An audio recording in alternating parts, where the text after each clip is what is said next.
Hello at welcome ulit sa kusina ni Mrs. O. And for today, parang I guess it's a 2-in-1 recipe. Basically, what I'll be teaching is how we marinate actually our beef tapa at home. Pero tweak it a little bit para pwede siya maging beef teriyaki naman. But first, I-explain ko lang yung part na ginagamit ko. Basically, when you go to those Korean stores, yung pang samgyup, di ba meron beef na thinly sliced. So basically, that's what we use. And then, sort of, when we cook tapa, medyo gusto ni husband medyo manamis-namis. So may pagka parang beef teriyaki na talaga yung kanyang timpla. So for now, I will just be using ginger. No, marinated ginger. No, so yun siya. And then, some garlic. Garlic. Tapos, before I put the soy sauce, let me just put some pepper. Para lang it's a little bit peppery. Di ba, husband, gusto mo manamis-namis yung tapa? Yes. Yes. So, ito na yung manamis-namis. Sugar. So, the ginger will actually make it taste a little bit Japanese. Oh, yun yung parang nagpapaano. So, I put about tablespoons. So, 3. There. 4 tablespoons. So, because we had about 2 tablespoons and a half of brown sugar. So, here, then, we just marinate it. So, manipis siya, no? Gano'ng kanipis yung cut. Actually, if ayaw mo beef, you can actually use pork with this, if you wish. So, very manipis lang yung cut. So, hinihili ko lang. Winash ko yung hands ko, ha? Para lang sa mga clean freaks. So, okay, tapos mamasahiin lang natin. Just to make sure. If wala kayong ginger, you can also use ginger powder if you want. So, yeah. So, ma-marinate mo lang siya. Since it's beef, you need to marinate it at least, diba? At least an hour or 30 minutes. So, manipis kasi yung cut, kaya okay lang, no? Hindi siya ganun kakapal. At saka sure ka, hindi siya tough, no? So, let me just wash my hands and we'll start cooking it. So, very easy lang. So, let me just cook it. So, later on, the only reason why you can serve it as beef teriyaki simply because of the sugar and then the ginger and the soy sauce, may pagka-teriyaki na yung taste. So, yung finishing lang niya or how we plate it will make the difference to make it look like beef teriyaki. Ibig sabihin, you can serve this pang breakfast, pwede rin lunch, pwede rin dinner. Diba? So, I'm just gonna coat the pan. Just mixing the butter and the oil. Diba?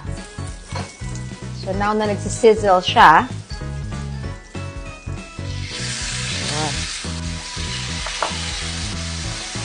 so, at this point, I'm just gonna add a little bit more pepper para lang mas peppery siya. So, there you go. Tapos, parang katulad sa when you do Korean, di ba? When you eat samgyeopsal, you cut it. So, we're gonna do the same. We're gonna cut it a little bit.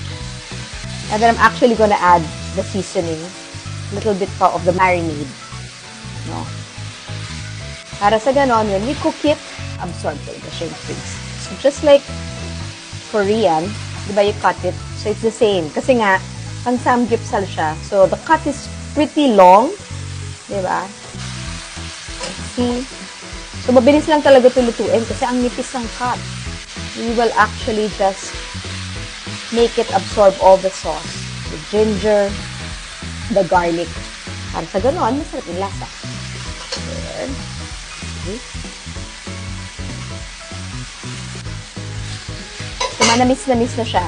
Kasi ba kanina we added some sugar. So, we're just waiting for the sugar to actually coat the beef para medyo may glaze ng konti. Kasi if you notice, may konti pa siyang liquid. So, that's what I'm trying to dry it out, basically. And I'll dry it out if I keep on cooking it.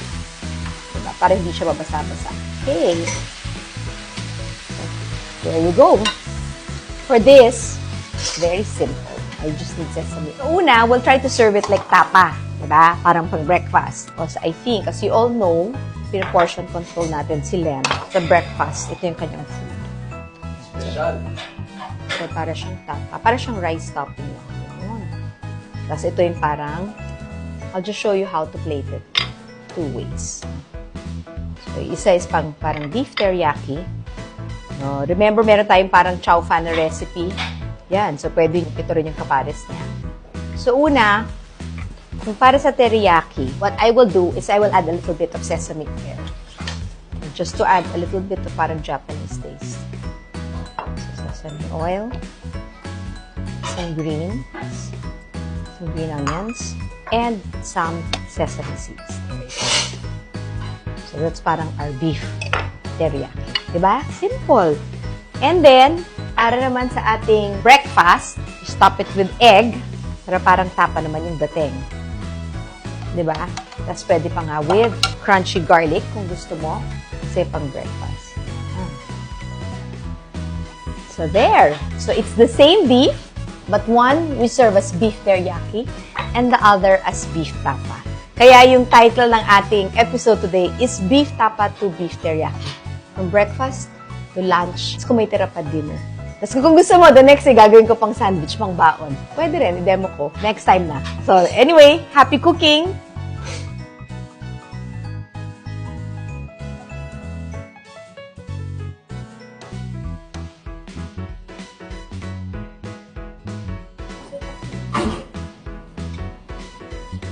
Sarap, ang lasa. Okay to sa kids. Magugustuhan to ng mga bata. Pwedeng ipambaon sa school. Try nyo na. Anahin. Manamis-namis siya and yung beef mouth-watering. Yummy!